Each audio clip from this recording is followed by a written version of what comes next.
रख रख त्या रानातून थोडं पुढं जाऊ गड्या, पाऊल थकलं नाही गड्या, पाऊल थकलं नाही.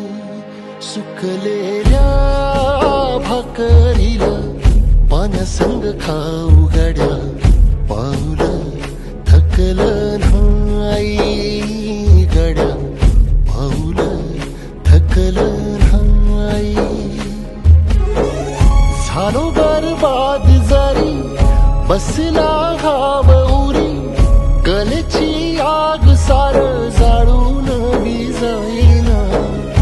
अडला घास असा का वनवास असा, पण ह्यो ध्यास अजून